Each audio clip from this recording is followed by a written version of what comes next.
ఆహ్లాదానికి address, recharge కి terrace. పూర్తి వివరాలకు చదవండి రేపటి సాక్షి దినపత్రిక. రాజమండ్రిలో 3 వారాలు ముప్పు తిప్పలు పెడుతున్న చిరుత మళ్లీ రూటు మార్చింది. కడియం నర్సరీ ప్రాంతంలో సంచరిస్తోంది. అవును, దోషాలమ్మ కాలనీలో చిరుత పాదముద్రలు గుర్తించారు. చిరుతను బంధించేందుకు ఫారెస్ట్ అధికారులు రంగంలోకి దిగారు. చిరుత కడియం నర్సరీ వైపు వచ్చిందని తెలియటంతో నర్సరీ రైతులు, స్థానికులు భయాందోళన చెందుతున్నారు. ఆలమూరు, మండపేట ప్రజలు అప్రమత్తంగా ఉండాలని అటవీ శాఖ అధికారులు హెచ్చరించారు.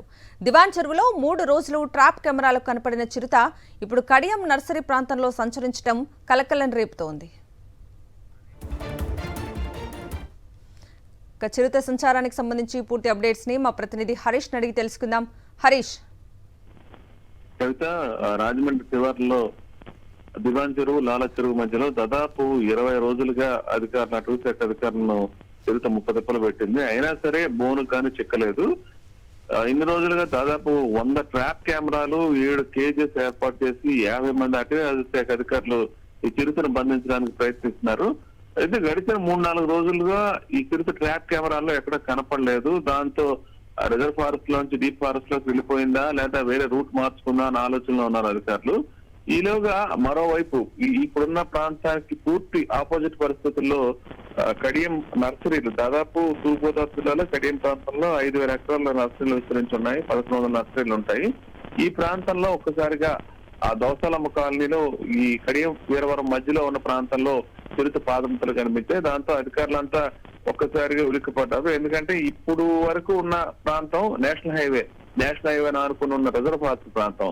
మరోవైపు అయితే జనావాసాలు చాలా ఎక్కువగా ఉన్న కడియం ప్రాంతం. నర్సరీలు ఉన్నా సరే నర్సరీలో పెద్ద సంఖ్యలో నర్సరీ రైతులు ఉంటారు, అదేవిధంగా పనిచేసే వారు ఉంటారు.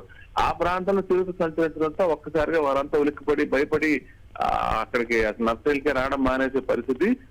ప్రతిరోజు కూడా కొన్ని వేల మంది నర్సరీలో సంచరిస్తూ ఉంటారు. ఎందుకంటే మొక్కల కొనుగోలు, అమ్మకాలు జరగడంతో పాటు ట్రాన్స్పోర్టేషన్, దీంతో అన్నిటితో పాటు నర్సరీలో పని చేయడానికి కూడా పెద్ద సంఖ్యలో రైతు కూలీలు వస్తూ ఉంటారు.